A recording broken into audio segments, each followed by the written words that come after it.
এই বর্ষায় অফিসের ছুটিতে নিজেকে প্রকৃতির আরও কাছাকাছি নিয়ে আসতে চাইলে সপ্তাহান্তে দুদিনের জন্য ঘুরে যাওয়ার সেরা ঠিকানা হলো এই জায়গা। আপনি যদি ভ্রমণপ্রিয় বাঙালি হয়ে থাকেন তাহলে আমি কথা দিতে পারি এই জায়গা আপনার মনে ধরবেই। বেশ কয়েকদিন হলো বর্ষা আমাদের সঙ্গী হয়ে উঠেছে। ভ্রমণপ্রিয় বাঙালি কতদিন আর না বেরিয়ে থাকতে পারে?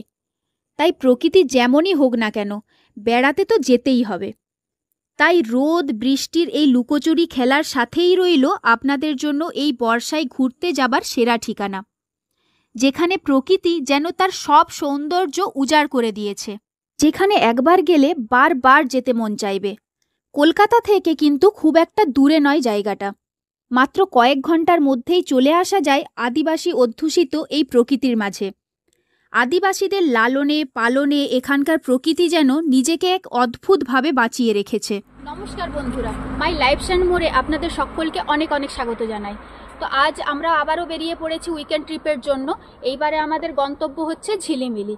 তো ঝিলিমিলিতে কি কি দেখার জায়গা আছে, আপনারা কোথায় থাকবেন, সেই সব কিছু আপনাদের সাথে শেয়ার করব এই ভিডিওতে। তাই ভিডিওটি পুরোটি দেখতে থাকুন এবং সঙ্গে থাকুন। তো এবার বলি আপনারা এই ঝিলিমিলি কিভাবে আসবেন। আপনারা যদি গাড়ি বা বাইক নিয়ে আসতে পারেন তাহলে তো খুবই ভালো, আর যদি ট্রেনে আসেন তাহলে এখানকার নিয়ারেস্ট স্টেশন হলো একদিকে ঝাড়গ্রাম, একদিকে খড়গপুর আর একদিকে বাঁকুড়া। তো আপনাদের সুবিধা মতো আপনারা যে কোনো স্টেশন থেকে স্টেশনে নেমে সেখান থেকে গাড়ি ভাড়া করে খুব সহজেই চলে আসতে পারবেন ঝিলিমিলি। এই ঝিলিমিলিটা আপনারা চাইলে একদিনেও কভার করতে পারেন। খুব বেশি কিছু দেখার নেই, এখানে 3-4টি ট্যুরিস্ট স্পট আছে, কিন্তু সব থেকে ভালো হবে আপনারা যদি প্রথম দিন এখানে এসে ঝিলিমিলিতে এলেন, ঝিলিমিলিতে এসে 2-3টে স্পট কভার করে আপনারা রিমিল গেস্ট হাউসে নাইট স্টে করবেন। নাইট স্টে করে তারপরের দিন গেস্ট হাউস থেকে চেক আউট করে ওখানে মুকুটমণিপুর একদম আপনারা এক খরচায় দুটো জায়গা কভার করে একদম চলে যেতে পারবেন। আপনাদের হাতে যদি 2 দিন সময় থাকে তাহলে কিন্তু 2টো জায়গা আপনারা একটা ট্রিপেই করে নিতে পারবেন।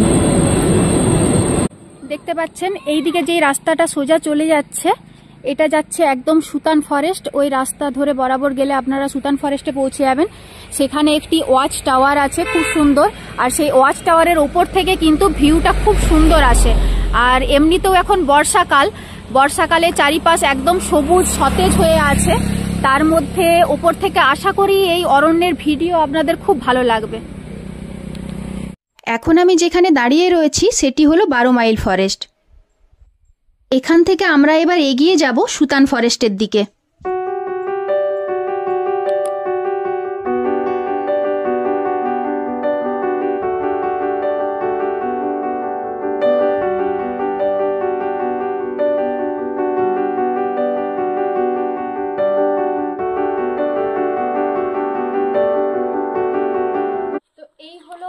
সুতান ফরেস্টের ওয়াচ টাওয়ার দেখতে পাচ্ছেন। এখন আমি ওপরে যাব, আর ওয়াচ টাওয়ারের ঠিক পেছনে রয়েছে একটা লেক, সুতান লেক, আর এটা হচ্ছে ওয়াচ টাওয়ার। এখন ওপরে যেয়ে আপনাদের দেখাবো এই ওয়াচ টাওয়ারের ওপর থেকে চারিপাশের ভিউটা। চলুন সঙ্গে থাকুন আর দেখতে থাকুন। এখন আমি চলে এসেছি ওয়াচ টাওয়ারের ওপরে। তো এখান থেকে লেকটা কিন্তু আরো সুন্দরভাবে দেখা যাচ্ছে, দেখুন খুব সুন্দর লাগছে লেকটি। আর লেকটির চারিপাশে কিন্তু প্রচুর গাছ, এখানে পুরোটাই গাছ, যদিও পুরো জঙ্গলের মধ্যে এই ওয়াচ টাওয়ারটি আর এই লেকটি। এই ওয়াচ টাওয়ারটি বানানো হয়েছে হয়তো এখানকার বন্য জন্তুদের লক্ষ্য করার জন্য, ওই জন্য এই ওয়াচ টাওয়ারটি বানানো হয়েছে। তো এই ওয়াচ টাওয়ারের ওপর থেকে চারিপাশের দৃশ্যটা কিন্তু সত্যি খুব সুন্দর লাগছে। চারিপাশটা দেখুন একদম পুরো সতেজ হয়ে আছে, সবুজ, সব কচি কচি পাতা বেরিয়েছে এই বর্ষাকালে, একদম সুন্দর লাগছে, খুব সুন্দর লাগছে। এটি হলো সুতান লেক। যদিও এটি লেক বললে ভুল হবে, এটি একটি ছোটখাটো জলাশয়, তবুও এখানকার স্থানীয় বাসিন্দারা এটিকে সুতান লেক নামেই পরিচিত করে থাকেন।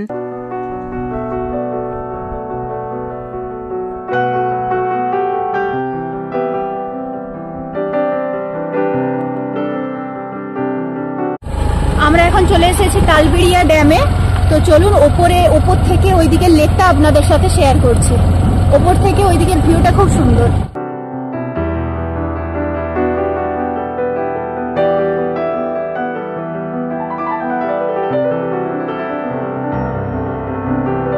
ড্যামটারও চারিপাশে দেখুন, চারিপাশে ছোট ছোট পাহাড় দিয়ে পাহাড়ে ঘেরা আর গাছগাছালিতে ভর্তি।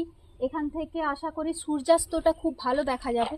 যদিও আমরা আজকে আর ততক্ষণ অপেক্ষা করতে পারবো না সূর্যাস্তের জন্য, আমাদেরকে এখান থেকে আরও অন্য জায়গায় যেতে হবে। তাই আপনারা চেষ্টা করবেন এখানে সানসেটের সময় এসে এই জায়গাটা উপভোগ করতে।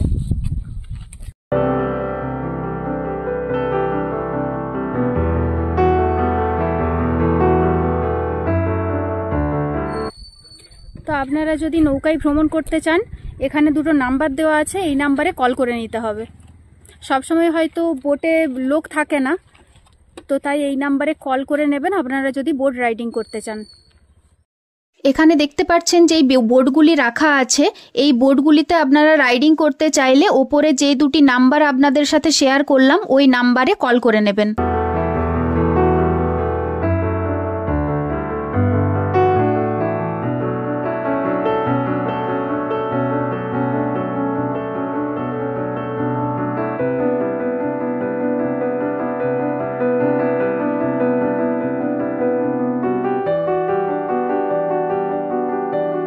এরপর আমাদের গন্তব্য লালজল গুহা বা লালজল পাহাড়। তো চলুন সেই দিকে আমরা এগিয়ে যাই। এই হলো সেই লালজল পাহাড় বা লালজল গুহা। ওই ওপরে একটা মন্দিরও দেখা যাচ্ছে। তো শোনা যায় এখানে নাকি আদিম মানুষেরা আগে বসবাস করতেন এবং তাদের কিছু চিহ্নও রেখে গেছেন। তো চলুন ওপরে গিয়ে দেখি।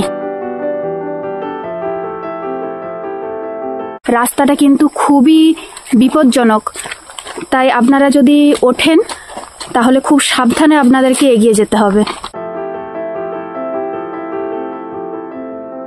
খানিকটা পাথর কেটে উপরে আসার পর আপনারা এখানে একটি মন্দির পেয়ে যাবেন।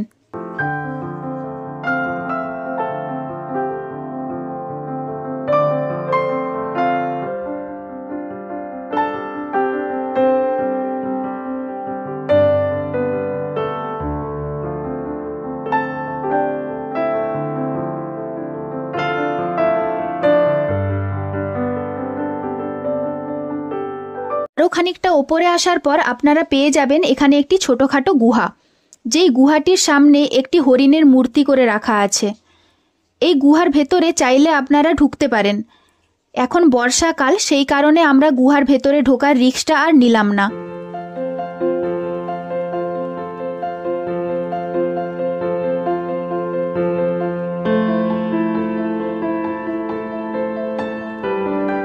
আপনারা যদি একটু কষ্ট করে পাহাড়ের ওপরে আসতে পারেন তাহলে এই পাহাড়ের ওপর থেকে চারিপাশের দৃশ্যটা এত সুন্দর লাগবে, আশা করি আপনাদের মন মুগ্ধ হয়ে যাবে।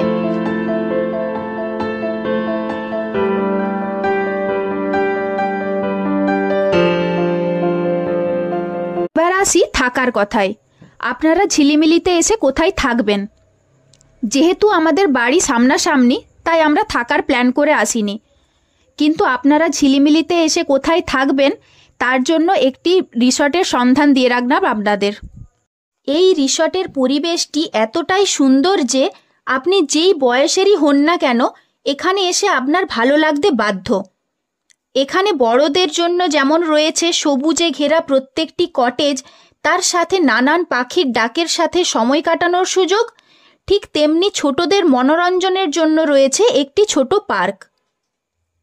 রিমিল ইকো ট্যুরিজমের একটি ফুল ভিডিও আমি আমার চ্যানেলে আলাদাভাবে আপলোড করব, কারণ সমস্ত রুমের আলাদা আলাদাভাবে করা ভিডিওটি এই ভিডিওটির সাথে দিলে ভিডিওটি অনেকটা লং হয়ে যেত। ভিডিওটি এখানেই শেষ করছি। ভিডিওটি যদি ভালো লেগে থাকে তাহলে লাইক, কমেন্ট, শেয়ার এবং সাবস্ক্রাইব করার অনুরোধ রইল। সবাই ভালো থাকবেন। ধন্যবাদ।